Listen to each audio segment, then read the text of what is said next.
The Division of Water Rights authorizes and regulates well drilling and licenses the well drillers and pump installers that perform regulated well work. Well driller and pump installer licensing is unique in Utah inasmuch as every other occupation or industry that requires a license is regulated by the Division of Occupational and Professional Licensing.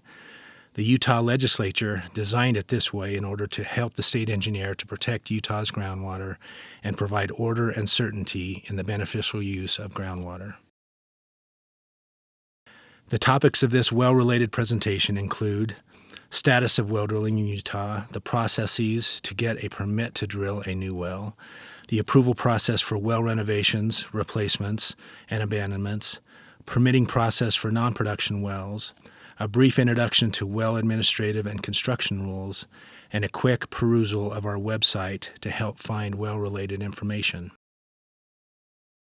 The Division of Water Rights licenses and regulates well drillers and pump installers as well as registers drill rig and pump rig operators that work with the licensee. On average, we maintain the licenses of approximately 140 drillers and 120 pump installers with about 250 registered operators. This equates to about 160 licenses parsed into 100 dual, 40 driller only, and 20 pump only. The majority of water production wells in Utah are small domestic irrigation or stock wells. These wells range from 4 to 6 inches in diameter. The percent distribution of other well types is also shown. Most water production wells are drilled using some form of air rotary drilling, followed by mud rotary and cable tool drilling. The amount of non-production wells, such as monitor, cathodic protection, heat pump, etc., is double that of production wells at approximately 1,000 per year. In recent years, most non-production wells are heat pump wells due to the popularity of this green and economical method of heating and cooling buildings. Now let's look at the process to get a permit or authorization to do well drilling activity, including drilling, replacing, and renovating a well. There are several application or permitting mechanisms that are a function of the type of water right application, type of well, or type of work to be done on a well. An application to appropriate, a change application, an exchange application, a temporary change application, or a fixed time application are all related to the application of the water right itself.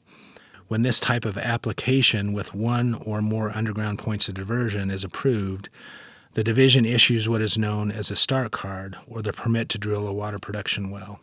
That start card is then given to the licensed driller for processing. The start card is proof to the licensed driller that valid authorization to drill exists. It is important to note that there is not a separate process to obtain a production well permit, inasmuch as it is always associated with a water right application. I will also cover the process to obtain provisional or rush letter approval to drill a production well before a water right application has been approved. Moreover, well renovation, deepen and repair, well replacements, and non-production wells all require an application and authorization or permit that will be discussed in further slides. The process to obtain a water right and authorization to drill a production well has already been discussed in previous presentation modules, so I will not go into great detail. In general, the process involves an application with fee, which is dependent upon the quantity of water, internal review, advertisement in the local newspaper, a protest period, a hearing if needed, further evaluation, and then an order of the state engineer or memo decision with approval letter and start card. This process can take weeks to months and even longer depending upon the complexity of the application and nature of protests. Next, let's drill deeper into the well application process for renovate, replace, abandon, non-production, and provisional. An application to renovate a production well is a fairly straightforward process. First, an application to renovate a well must be filed with the division. This application can be found on our forms page on our website. From the Water Rights homepage, go to the Application Forms page. From this page, scroll towards the bottom to find the well drilling forms. Select the well renovation form and complete the appropriate fields. The top fields will autofill when the correct water right is entered. Once all fields are completed, click the Generate Renovate form to produce the PDF form. The information entered in the previous page will be auto-filled onto this PDF form. It can then be signed by the water rights owner of record and submitted to the regional office for processing. An application to renovate an existing well, if the physical nature of the well is to be changed, such as to deepen, install a liner or screen, add filter pack, and add perforations. Please note that a renovate permit does not grant approval to replace a well. There is no filing fee for a well renovation application. In addition, in order to process the application, the water right ownership and title must be up to date. If the water right is up to date, the process to receive renovate approval is typically less than a week. A question often asked is, when is a renovate application needed?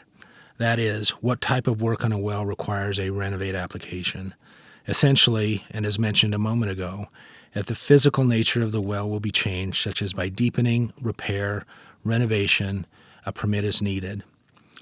With the approval of a renovate permit, a start card is issued and the work must be performed by a licensed driller and a well log submitted detailing the renovation activities. Albeit still regulated by the well drilling rules, well-related activities such as cleaning, development, disinfection, pump and aquifer testing, and pump work do not require a renovate permit. This work must still be performed by a licensed driller or pump installer and a pump log submitted after the fact. Now let's look at well replacement. An application to replace a production well must be filed with the division. This application can be found on our forms page on our website. As before, go to the well drilling forms page and select the well replacement form and complete the appropriate fields. Likewise, the top fields will autofill when the correct water right is entered. Once all fields are completed, click the Generate Replace form to produce the PDF form. The information entered on the previous page will be autofilled onto this PDF form.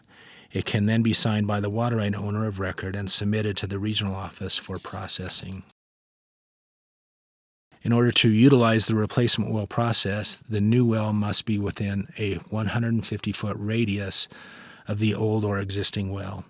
If the new well is planned to be beyond this 150-foot cutoff, then a change application might need to be required before replacing the well. Keep in mind that when a replacement well application is processed and approved, the water right in the old well is automatically moved into the new well, thus leaving the old well without a water right and in need of abandonment. If the water right is up to date, the process to receive replacement well approval is typically less than a week. Associated with and a condition of the replacement well approval, the old replaced well must be plugged and abandoned in accordance with the Utah well abandonment rules by a licensed driller.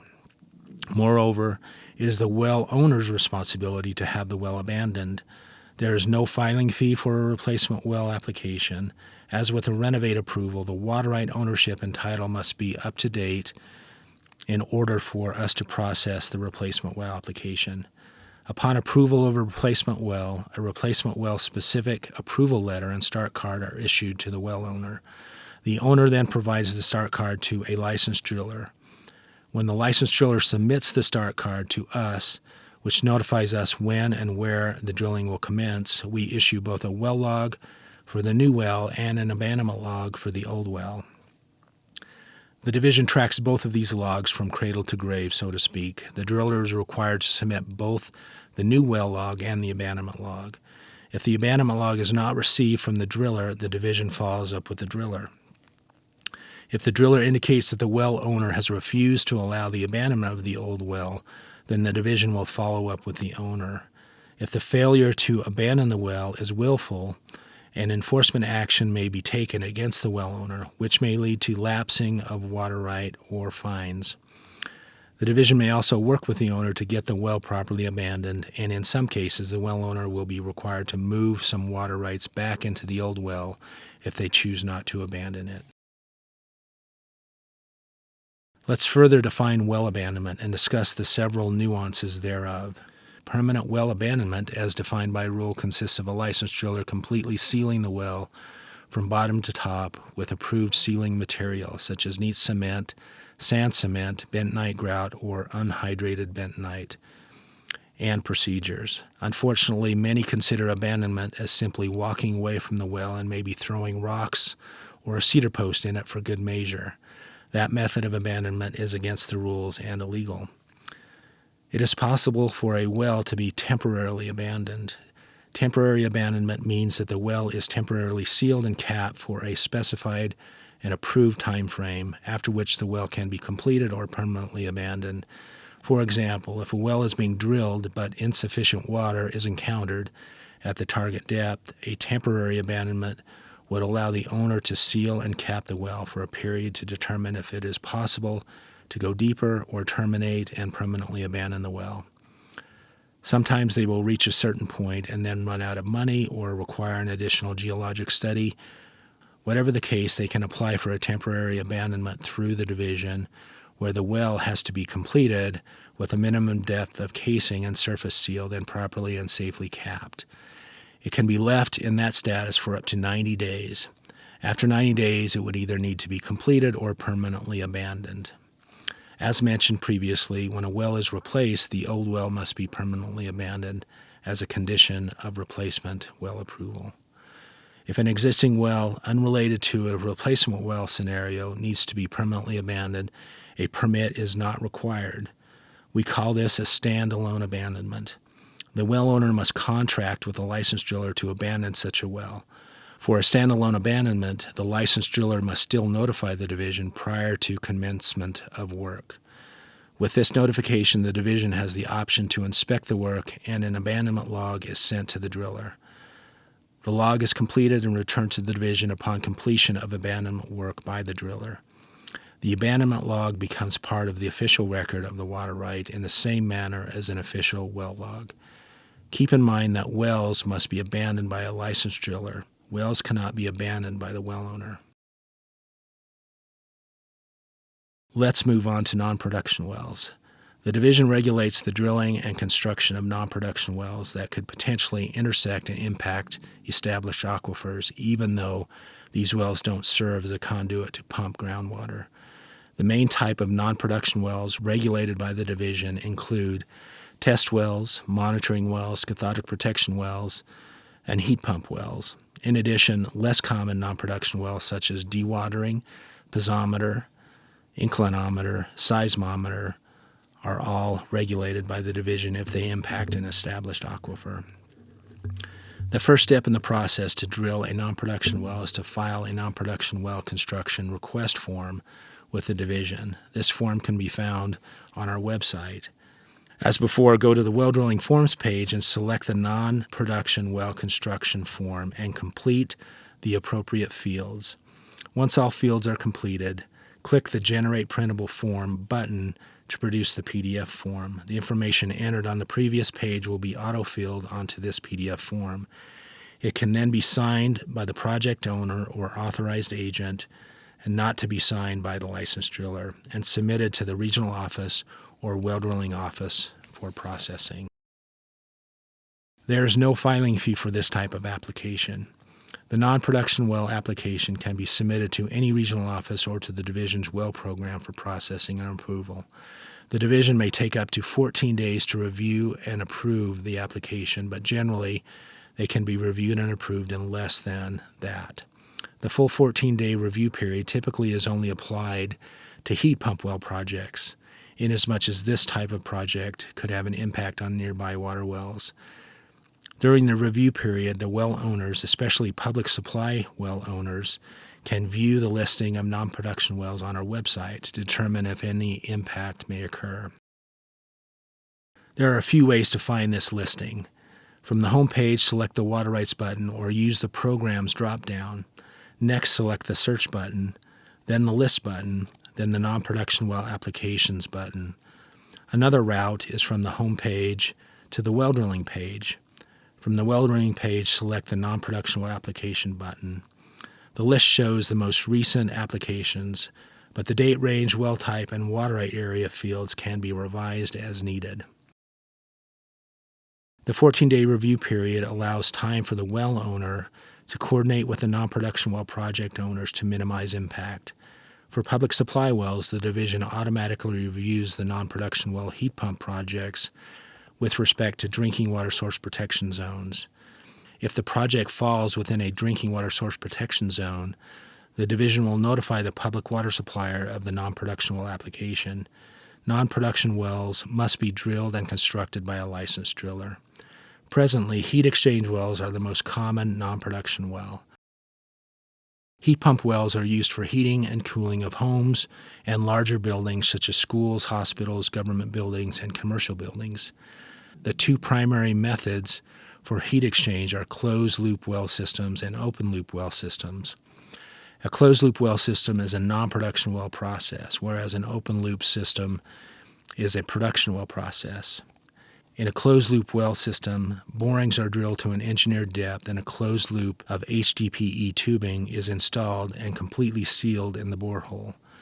A non-toxic fluid, such as water or food-grade glycol, is circulated through the loop, then to a heat exchanger to produce either heating or cooling according to demand. The loop system uses heat transfer to either put heat in the ground or pull heat out of the ground for heating and cooling the building. For domestic use, 1 to 10 heat pump wells may be needed depending upon the size of the home. For larger buildings such as schools, potentially hundreds of heat pump wells drilled in a grid may be needed to generate the heating and cooling capacity. Closed-loop heat pump well systems are considered non-production wells, and they would be permitted through the non-production well process. An open-loop heat exchange system consists of a production well and an injection well. Groundwater is pumped from the production well through a heat exchanger and then re-injected back into the same aquifer via an injection well. It is also possible, but less common, to re-inject into the same production well. The division does not consider open-loop systems as non-production wells. Since water is being pumped out of the well for a beneficial use, heat exchange, they are considered a production well system and a water right is required. The water right application process, as discussed above, must be followed to obtain approval for this type of system. The water right for this type of system is considered to be a non-consumptive use inasmuch as the pumped groundwater is injected back into the same aquifer with no loss or depletion. Also, for open-loop systems, the Division of Water Quality must be notified of the plans to inject water into a well and aquifer, inasmuch as the division regulates the state's underground injection control program. It is important to note that while some people refer to heat pump or heat exchange wells as geothermal wells, the Division of Water Rights has a different definition of geothermal wells. For the division, a geothermal well is commonly used for electricity production and contains fluids at a temperature of 120 degrees Celsius or 248 degrees Fahrenheit or higher. Geothermal wells for power production are regulated by the division, but under a different set of statute and rules. On occasion, a water right applicant may desire to drill and construct a water well prior to approval of the water right application. Under limited circumstances, the division may issue this type of authorization, which is termed provisional or rush letter approval. If the applicant has a valid reason to start drilling a well before the application is approved, it can be accomplished by following this process. However, there are some important limiting conditions to keep in mind. First, provisional approval is granted at the applicant's risk. If the well is drilled and then the application is denied, then the well that does not have a valid water right in it would need to be properly abandoned. After the well is drilled and completed, no water can be diverted from it for beneficial use until the water right application has been approved. There is not a separate application process for a provisional well, inasmuch as a provisional approval is requested when the water right application is filed or shortly thereafter. This can be done in the form of a written request by the applicant stating the reasons and justification for the provisional well request. Please note that provisional well requests are heavily scrutinized and they are not rubber stamped approved. The division reviews several items with the request, including potential interference and impairment with other water rights, before granting authorization to drill a provisional well. If a provisional request is approved, the well is linked to the POD in the water right application and processed through the water right database like a production well. The statutory authority to issue provisional well approval is found in Section 73-3-5, subsection 4 of the Utah Code, annotated as follows. The state engineer may issue a temporary receipt to drill a well at any time after the filing of an application to appropriate water from the well, as provided by this section, if the fees be advanced and if the state engineer's judgment there is unappropriated water available in the proposed source and there is no likelihood of impairment of existing rights, except that the issuance of a temporary receipt does not dispense with the publishing of notice and the final approval or rejection of the application by the state engineer. Now let's turn our attention to Utah's well rules. As per Section 73-2-1 of the Utah Code, the state engineer shall make rules regarding the construction of water wells and the licensing of water well drillers. This statutory authority is further defined in Section 73-3-25 of the Utah Code. The administrative rules for water wells can be found in Section R655-4 of the Utah Administrative Code. The division also compiles these rules along with other important well-related information in a water well handbook, which is updated as needed. This handbook can be found on our website or in hard copy form from our offices. The well rules can be found from our homepage by selecting the Laws Agreements drop-down, then Administrative Rules. The well rules can be found by selecting the link to R655-4 as shown. To access the well handbook from the homepage, select the well drilling button. From the well drilling page, click on the Water Well Handbook button. These rules encompass both production and non-production wells. Production wells regulated regardless of depth include domestic, irrigation, stock, public supply, commercial, industrial, geothermal, ASR, and open-loop heat exchange, as well as any renovation or replacement of said wells. Non-production wells regulated by the division that are deeper than 30 feet include test wells, monitoring wells, cathodic protection wells, closed-loop heat exchange wells, and other miscellaneous wells such as piezometers, inclinometers, and anode wells. Please note that these rules are put in place to help protect the groundwater resource. All water production wells need to be linked to a water right regardless of depth. Even shallow wells need both a water right and to be drilled and constructed according to the well rules by a licensed driller. A few well or drilling types that are excluded from the well rules include non-production wells that are less than 30 feet deep, geothermal wells, exploratory drilling such as oil, gas, and mineral wells, geotechnical drilling, structure monitoring wells such as those in a man-made feature like a dam embankment, and dewatering wells if an established aquifer is not impacted. To understand what and how the division regulates wells, it is important to understand the statutory definition of well drilling. Well drilling is defined in statute and rule as the act of drilling, constructing, repairing, renovating, deepening, cleaning, developing, or abandoning a well. Pump installation and repair is also included as a regulated activity as defined in statute and rule. Licensed drillers and pump installers must be used for any of these defined regulated activities. I will briefly describe a few of the primary administrative aspects of the well rules.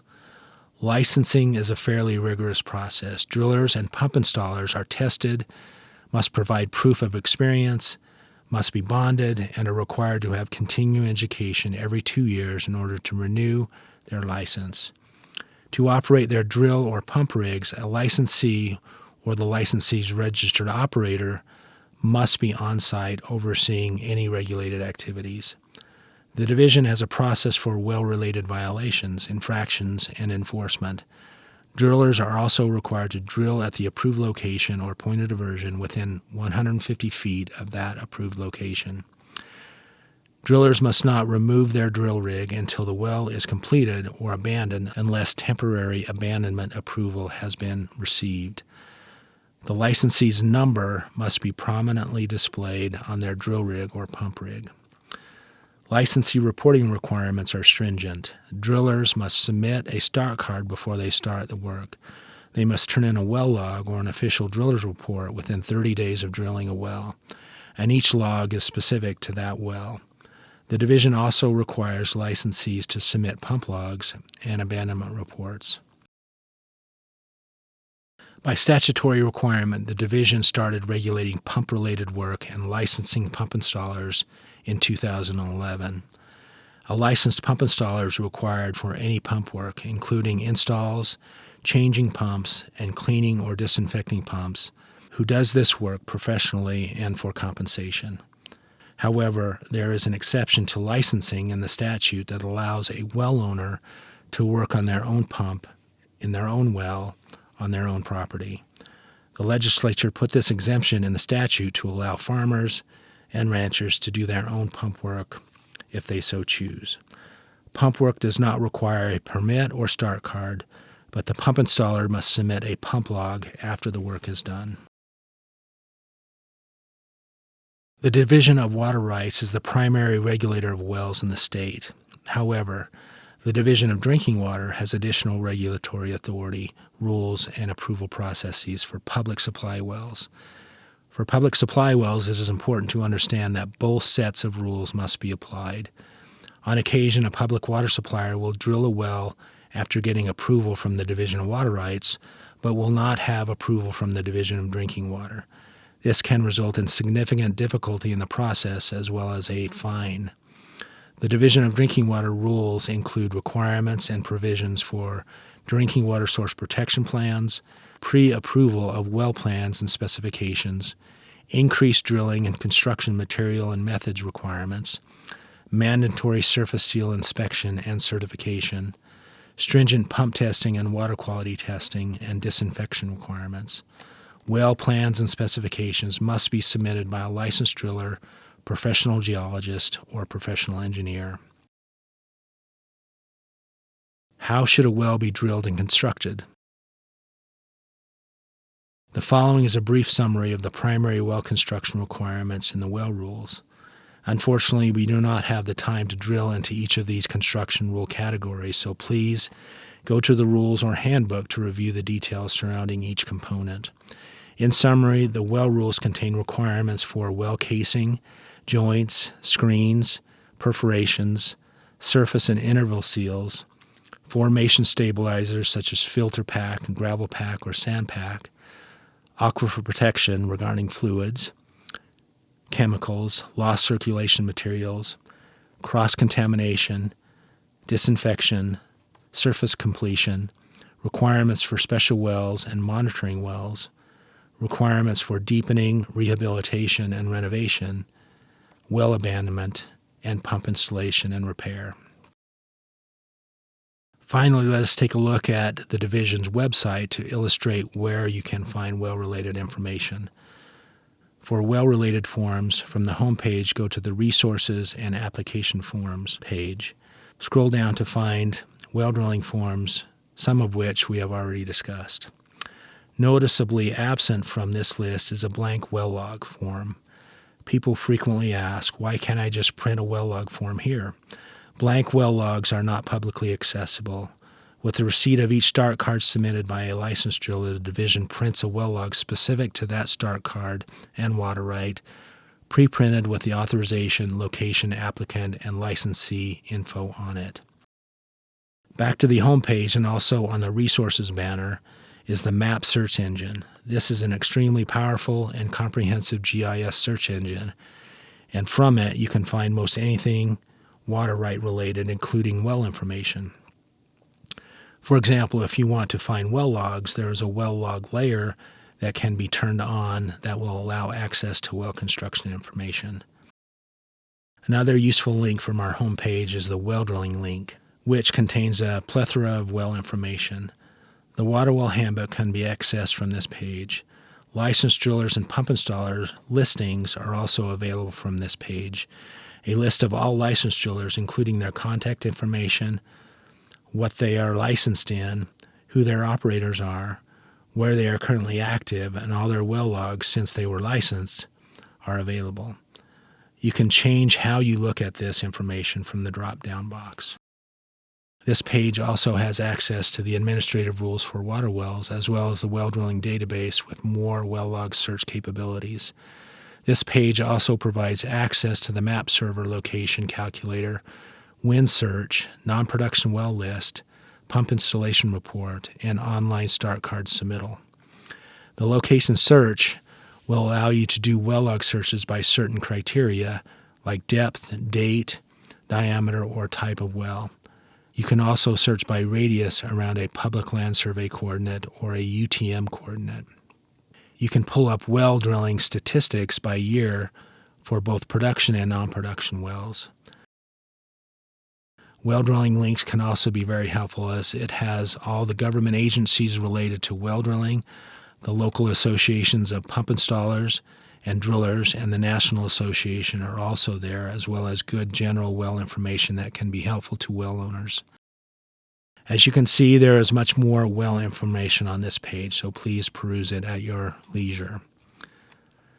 That concludes my presentation on well permitting and regulation. Thank you for your attention, and I can field any questions.